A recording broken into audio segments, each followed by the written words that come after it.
My name is Gary Brimley, and I'll just tell you what I have to tell you about adjudication.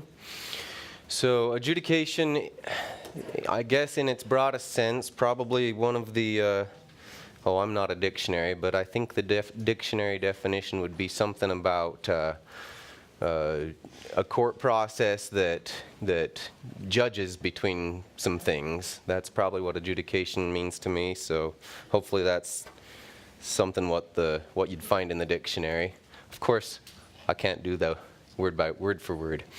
But so an adjudication is an action that determines things between people in a case through a judicial process.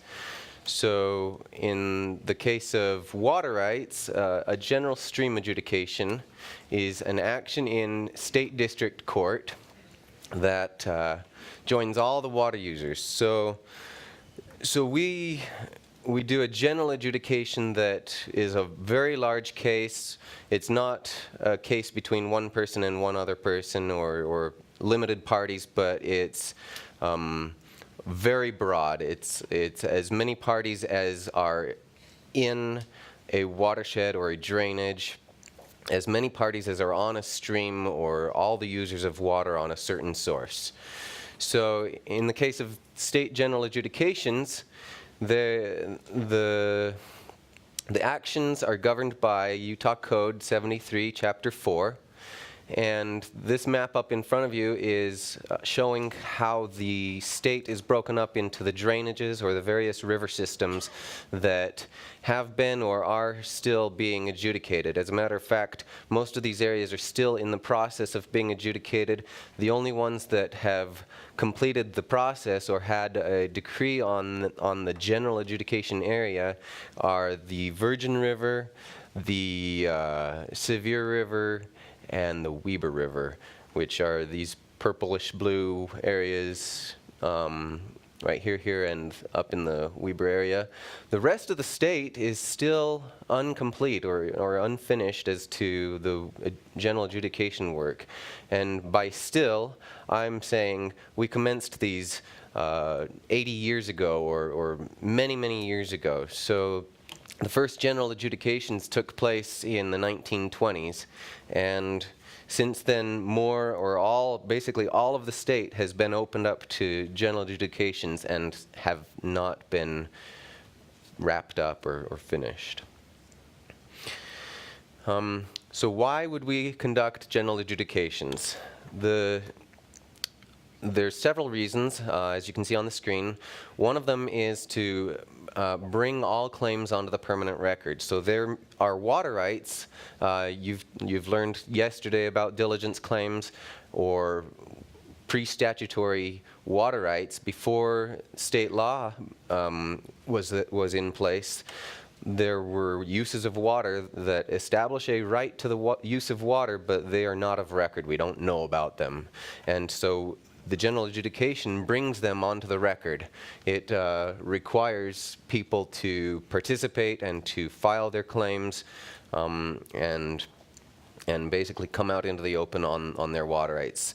Anybody in a general adjudication after it's closed anybody that hasn't participated or filed their claim no longer has a claim. The general adjudication is broad, it's all encompassing, and it bars anybody that didn't file their claim or participate in the process from the future assertion of a water right. It also helps us understand the federal reserved water rights, which have to do with basically, so I'm not going to go into a lot of detail on federal reserve rights, but the federal government is an entity that uses water just like the rest of us. They have forest allotments, they have BLM allotments, but the federal reserve rights arise out of reservations that the federal government has created, whether they're Indian reservations or forest reservations or national park reservations. So when the federal government creates a reservation, the Winters Doctrine of 1908 implies or says that there would be enough water to accomplish the purposes of the reservation, enough water for the reservation to accomplish its purposes. And so to bring those rights into the record and give them some definition, the Federal Reserve rights are brought into the record through a general adjudication, the same as everybody else's water rights. Number two, to prevent a multiplicity of suits. So instead of just limited parties, party A and B, or several parties A and against several parties B, it's everybody. So everybody on the stream source, everybody in the watershed drainage. To bring clarity to the water rights picture, to remove rights that have been lost or partially forfeited through non-use. So state law talks about non-use. I think you had a lecture about non-use. After 7 years of not being in use and not being protected by a non-use application or protected under any other criteria as outlined in the code, a water right could be lost, and so the adjudication will remove water rights that have been lost through to forfeiture. And to obtain a final comprehensive decree that gives you a better picture about the water use in a drainage. So currently, this is actually not everything that we're doing, but this is kind of the most active part of the state right now is the Salt Lake Valley. That's not to say that we're not doing adjudication work elsewhere, but you may have heard that we have ramped up the efforts to finish the east side of the Salt Lake Valley. So right here represented in the blue is parts of the valley that have been adjudicated and had a proposed determination published. So a proposed determination, which I haven't got to, and I should familiarize myself with the slide deck a little bit more, but a proposed determination, or PD, is the state engineer's proposal to the court, proposing that the water rights be determined as outlined in the book. So, you know, the characteristics, the attributes that are outlined in the book, that's all compiled into a book, and it's called a proposed determination. The blue areas have had a proposed determination. The red are starting to wrap up, and the yellow have recently commenced, and all this work on the east side of the valley, most of this work on the east side of the valley really began within the last 7 or 8 years, and even more of most of it began in the last 2 years. That didn't make a whole lot of sense, but most of it began in the last 2 years. The Salt Lake Valley, or in other words, the Utah Lake and Jordan River drainage, the Salt Lake Valley is just a piece of the Utah Lake and Jordan River drainage. So if I go back to the slide here that shows Utah Lake and Jordan River, obviously includes portions of Utah County and portions of Wasatch County, or the majority of Utah and Wasatch counties. And the Salt Lake Valley or the Salt Lake County is just a small bit of the Utah Lake and Jordan River general adjudication, which began in the 1930s. But the reason it's taken so long is, well, there's probably many reasons. Maybe I won't try to justify why it takes so long, but I'll tell you why it's starting to ramp up. We've recently got obviously increases in technology, and obviously development pressure, or the growth of population, is driving the efforts to get this done. And so the legislature has funded focusing efforts with a little bit of a expansion in the adjudication program. Hiring new personnel. You see at the bottom of this slide it says we've added 2 new teams. And so the adjudication process begins with a petition. So as I mentioned, the Utah Lake and Jordan River began by, it didn't begin as a general adjudication. It began as a limited suit between Salt Lake City and some other limited parties in the 1930s. It was a dry era. They wanted to figure out who had rights to use the Jordan River, because because they were fighting over the amount of water that they could use. It was a small amount of water because of the Dust Bowl and drought years. And then it expanded the court. The court said, well, this isn't enough. We can't just have Salt Lake City and a few water users. We have to go up the river and include all the water users on the river. And they took it up past Utah Lake, up the Provo River, the whole entire watershed drainage. So it begins with a petition, and then a notice is placed in the newspaper, or a notice is given to all the water users that this is occurring, and a summons brings all the water users into the action as parties to the action. Then we hold, so this is the current method. It may have slightly changed over the years, but it's been this way for years and years. It's generally followed this, the petition, the notice, the summons. That's how a court action works. The public meeting is not necessarily a new thing, but I guess I don't have to justify between how we do it now, how we used to do it. This is just the steps. So we hold a public meeting, and then notice to file your claim is sent out to all claimants or potential claimants. So as we currently do it, we are involving or including or sending out notice to all property owners in the boundary. So we draw the subdivision line, the boundary line, which is a geographic area, and then every property owner. So we approach the county, we get the records, the county assessor or records, and we get all the property owners. We mail them, so it's a pretty big mailing, pretty involved process with a lot of mail going out. We send every property owner notice to file their claims. The reason it's every property owner is we want to bring all the claims onto the record. Remember, there's claims that we don't know about.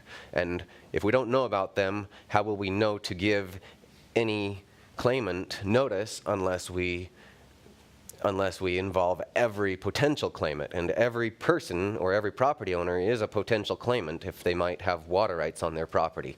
So that's why we involve everybody. So in the subdivisions that we're doing, and I'm going to go back a slide to show you the subdivisions again. Each one of these subdivisions and the method we try to go for is determining a subdivision size that involves about 10,000 property owners, because we don't want to involve too many people at a time, so we're doing bite-sized pieces so we can get it done a bit at a time. After notice to file your claims is sent out, 90 days is the amount of time that claimants have to file their claims. They can get an extension if they ask for an extension from the state engineer within the 90-day period. They can get an extension of 30 days. After the time expires or the extension time expires, then the state engineer compiles a list of all the water rights that are of record but went unclaimed. So there's plenty of water rights of record. The state engineer's file room has all the water rights that are of record, and people are failing to file claims on many of them. I'd say probably up to 75% in some cases are people, the water rights go unclaimed, usually because they have been abandoned. That means the water right is no longer in use, the well may not be found, people have just no longer pursued that water right. Also, people don't keep their ownership information up to date, so when we send out notice to file claims, we're sending it out to the owner of record of the water right. Sometimes that owner of record is an applicant or a claimant from decades ago. And that record is still the owner of record, and so we're sending notice to old addresses and people who've passed away. And we can't do much about that. We can't update our records without water users providing the notice of those updates, whether it's ownership or address change. So we publish a list of unclaimed rights, and that list gets filed at the court, and then there's 90 days to file an objection with the court. And we also hold a public meeting about the list of unclaimed rights. It's to give people the information and to field questions about the list and about the adjudication process. Yes, sir. So if there's a water right that's owned by, say, a rancher and he dies, his offspring don't know about that water right, would that pass to his offspring automatically? So I think the answer to that is several sides to it. Ownership transfers by deed, and so, for instance, if the water right has been deeded to his heirs or successors, then they receive the water right. If the property is deeded and the water right belongs on the property or is appurtenant to the property, then the water right goes with the property to the heirs. If they don't know about it, so I guess putting it in the adjudication perspective, if the successors or the automatic owners of the water right don't know about it and the record is still in the old dead gentleman's name, then we'll be sending notice out to him and they won't know about it. And that's there's not a whole lot I can say. Did that sort of answer the question? So say the question again. Okay, a person has a water right, that person dies, he has children. Does that water right pass to the children? Again, that depends on his estate or his probate or his will or his trust. What if it's not willed? So that would probably go into I'm not an expert on this, okay? So nor am I a lawyer, but I guess if they own the property. What if it was never attached to the property? Water rights are still property, though. They're Yes, recognized as property. So I'm not the best person to address this question. County deeds. Yeah, follow the deeds.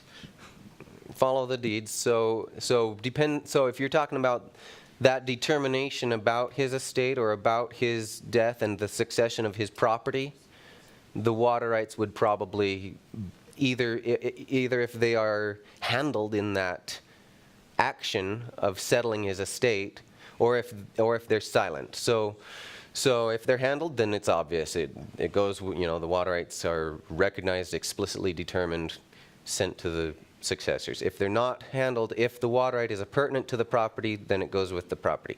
If it's not appurtenant to the property, then it's personal property, and it goes wherever the personal property is divided up from his estate. Would it be subject to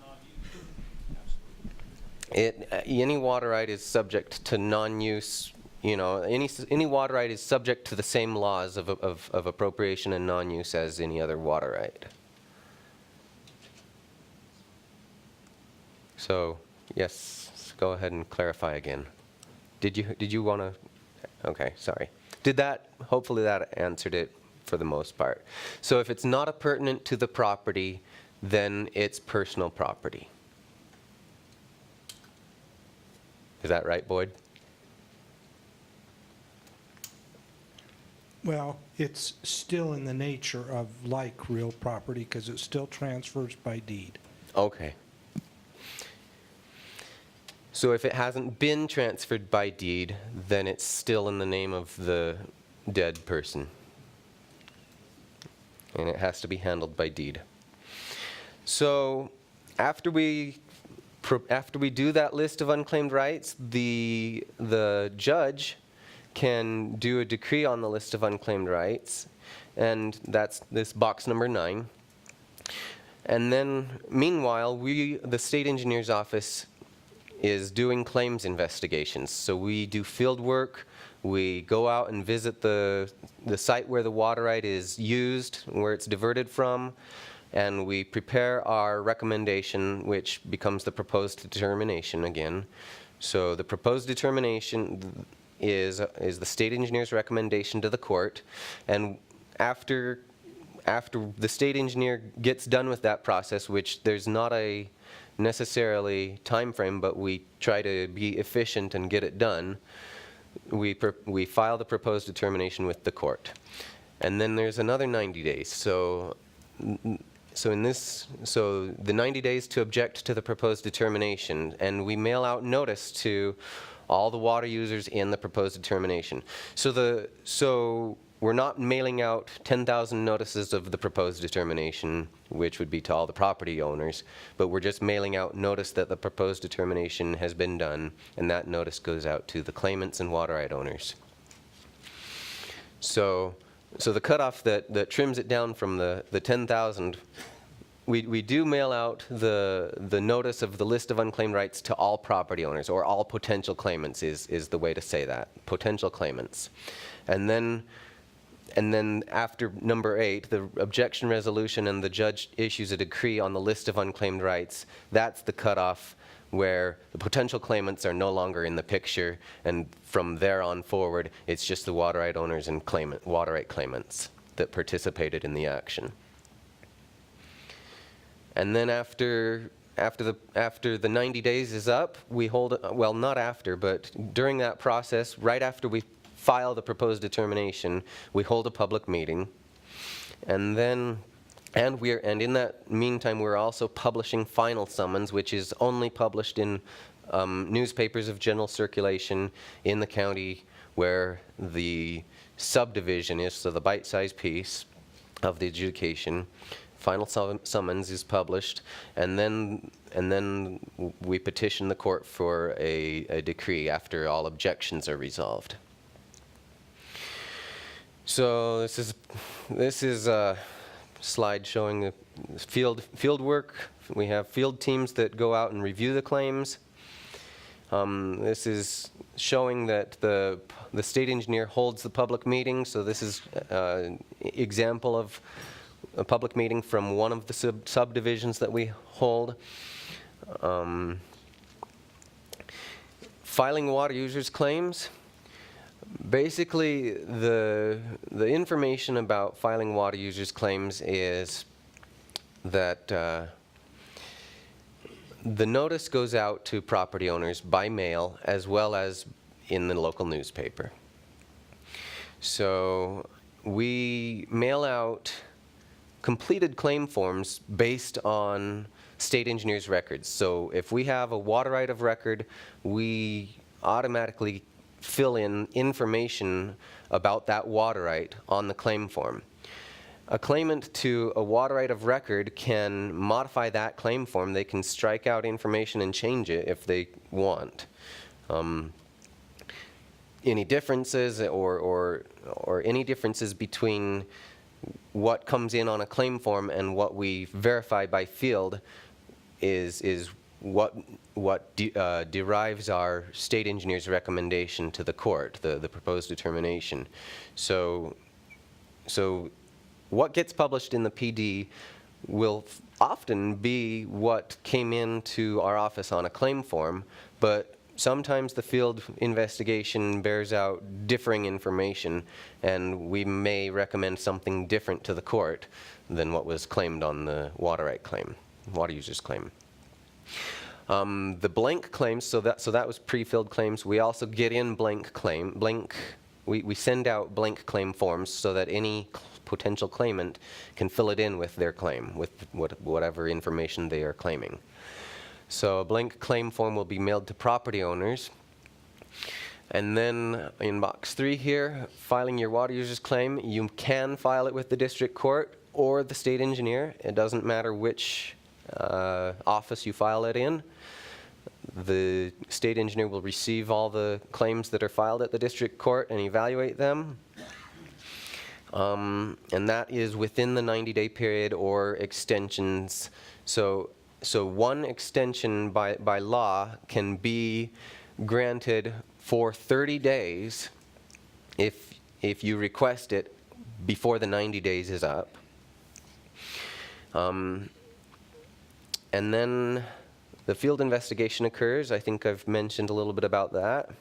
Oh, again, it discusses that the state engineer does mapping, so we will map the place of use, the point of diversion, ditches and canals, and compile all those documents and submit the proposed determination or our recommendation to the district court.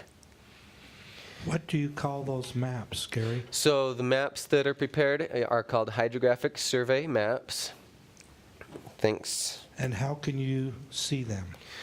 So hydrographic survey maps are available at our office in a printed format, or they're more easily accessible online in a PDF form. They're only prepared they're only ready to be viewed when we file the proposed determination with the court. Each claim that we investigate and each field investigation and state engineer's recommendation we do, we prepare that for each individual water right file. A state engineer's recommendation as to how the water right will be recognized in the proposed determination, and a map if there's irrigated area, or usually pretty much a map even if there's not irrigated area, because we will map the point of diversion and the place of use. Those documents go on each water right file, but the final completed set of these, the hydrographic survey map set, is completed the same time as the proposed determination and filed it. And the proposed determination is the only one that's filed at the court. The maps are not. Let's see. It says, due to complexity of defining water rights, the staff may help the water user in completing the claim. So claimants can come to our office, or they can call up and get some help over the phone.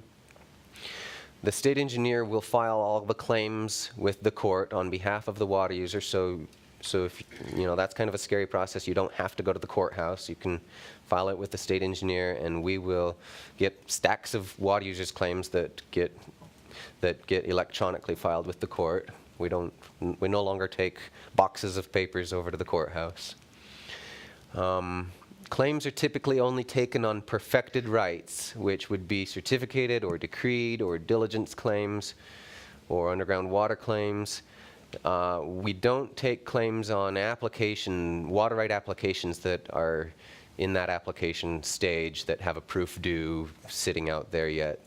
Those are not perfected rights, and we don't take water users' claims on those. So anybody can file any claim they want. The state engineer's office evaluates every claim. So if you want to file a claim that's not really of much value, it's a bogus claim. Oh, I serve water to my guests. I live in a condo.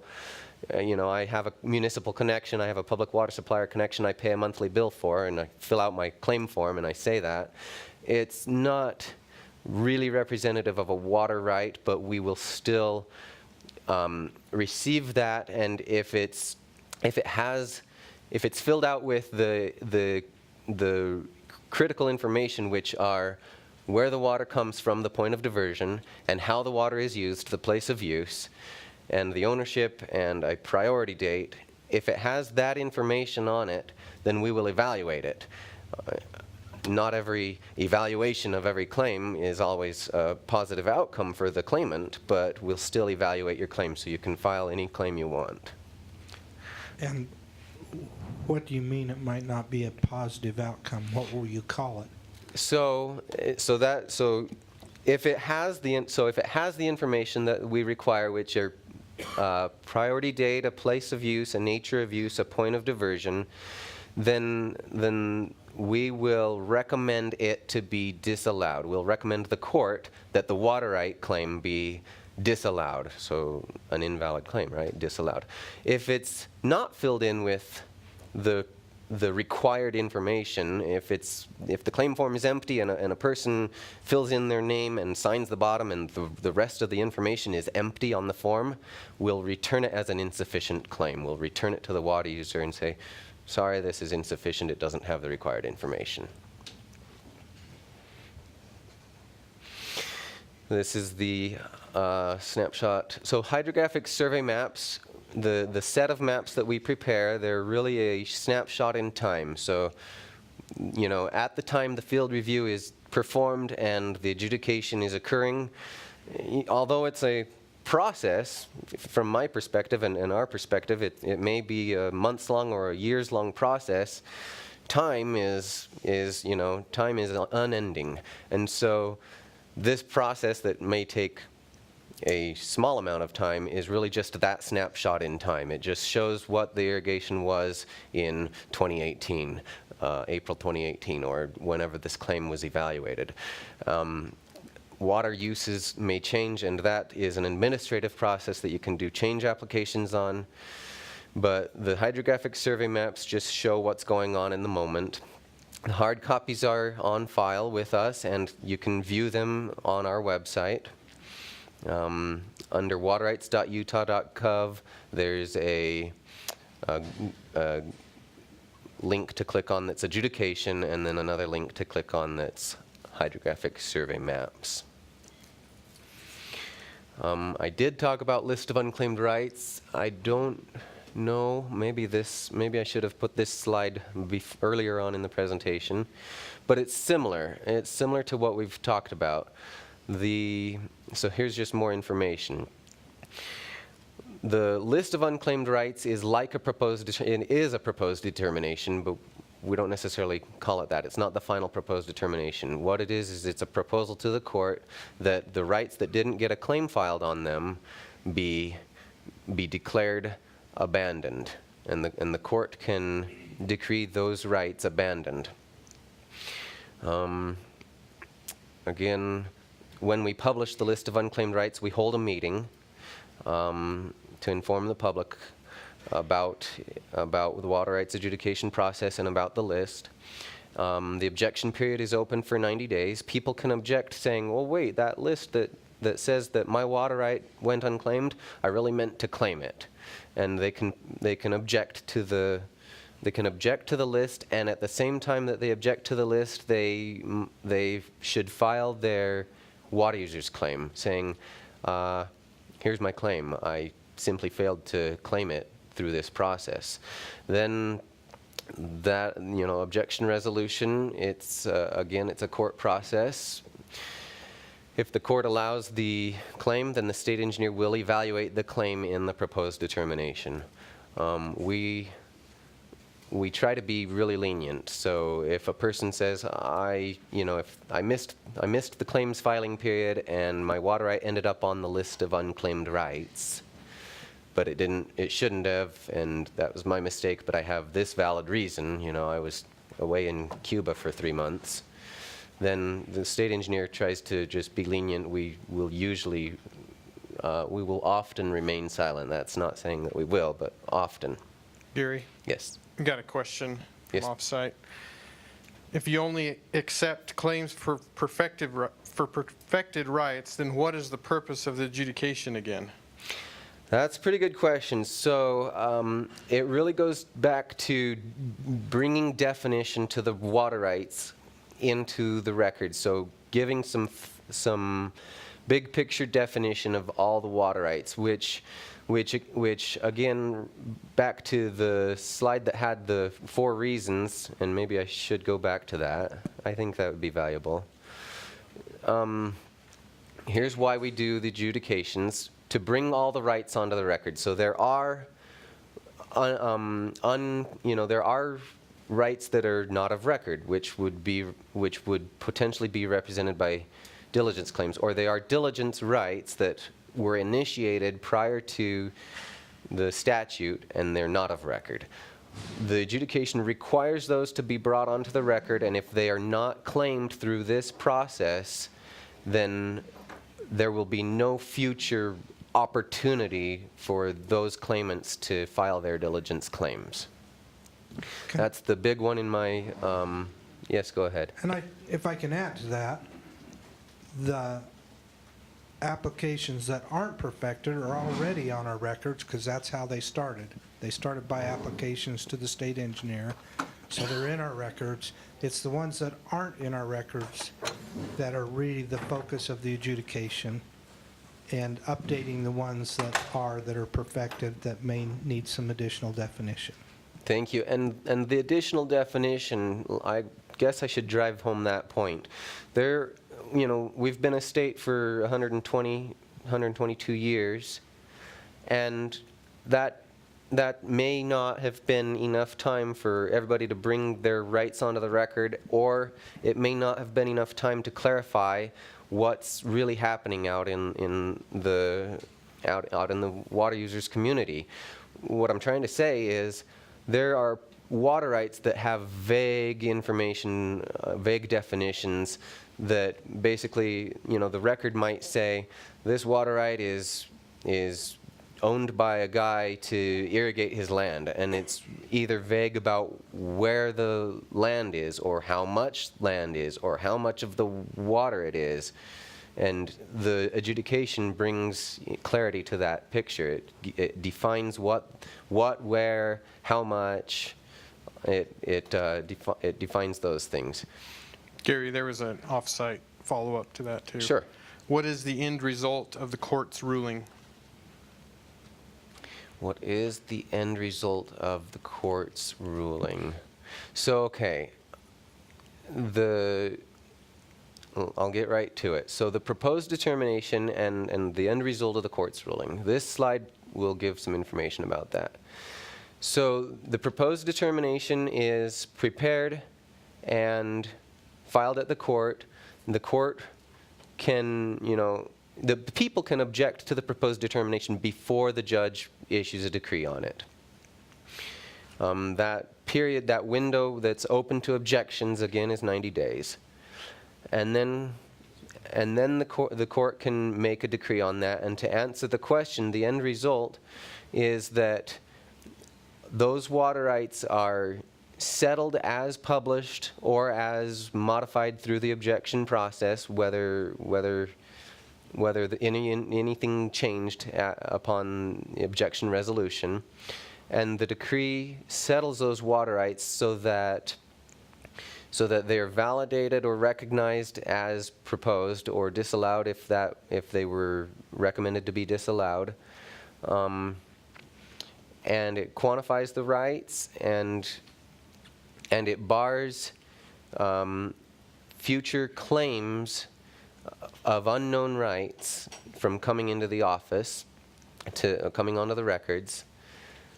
And it doesn't bar change applications, or it doesn't stop people from, the administrative processes and other things that they can do. You can file title updates, you can do change applications, you can do those kinds of things, but the decree settles and defines the water rights. I hope that answered that question. Okay, this is kind of an image giving a picture of what a proposed determination page would look like, how the water right has information about ownership, its point of diversion, its priority date, its nature of use, what it's used for and where it's used, its place of use, and any other commentary or limitations on the water right. Moving towards a decree. So I probably should wrap it up. I don't know if there's a whole lot I haven't covered. These are areas that have had decrees. There've been decrees in partial adjudication areas. So again, the state was split up into large watershed drainages. Each one of those large watershed drainages is a general adjudication, but then there are subdivisions, and we take bite-sized chunks of them. And so decrees have been issued on portions of some of those areas, including as I mentioned earlier, the Virgin River, the Sevier, and the Weber River. So the red areas are where decrees have been done. These shaded areas, I think, I'm not quite sure. I should have familiarized myself with that. Not sure. Partial decrees. Okay. I think interlocutory decree is a decree for a subdivision. Again, what I've been saying, the bite-sized chunks represent. Federal reserved water rights are often omitted from interlocutory decrees due to ongoing negotiations or lack of federal joinder. So, back on that slide that I went way back to about why we do general adjudications, we try to get clarity of the federal water rights, but there have been areas to date where we haven't joined the federal government. I think going forward, we're going to continue efforts to join them, the federal government.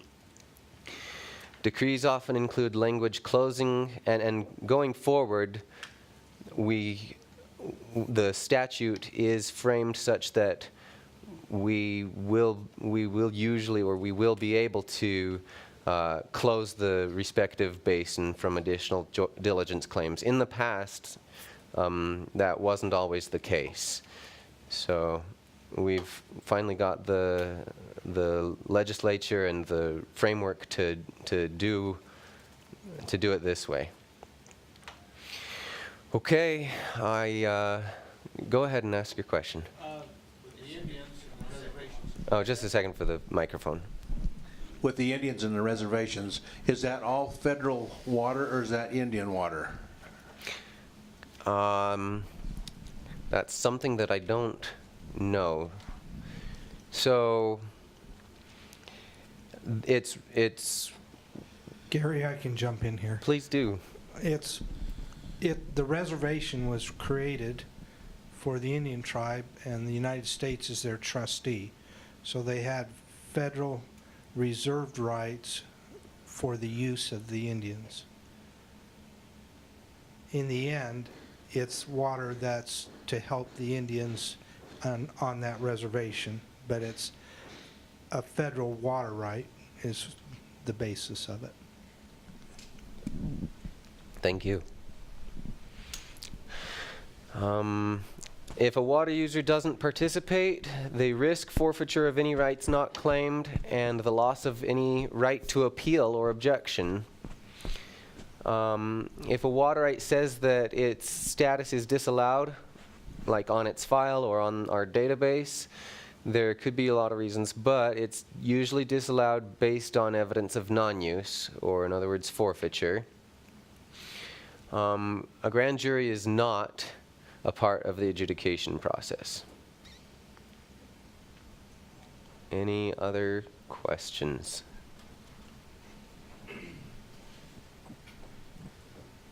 Thank you.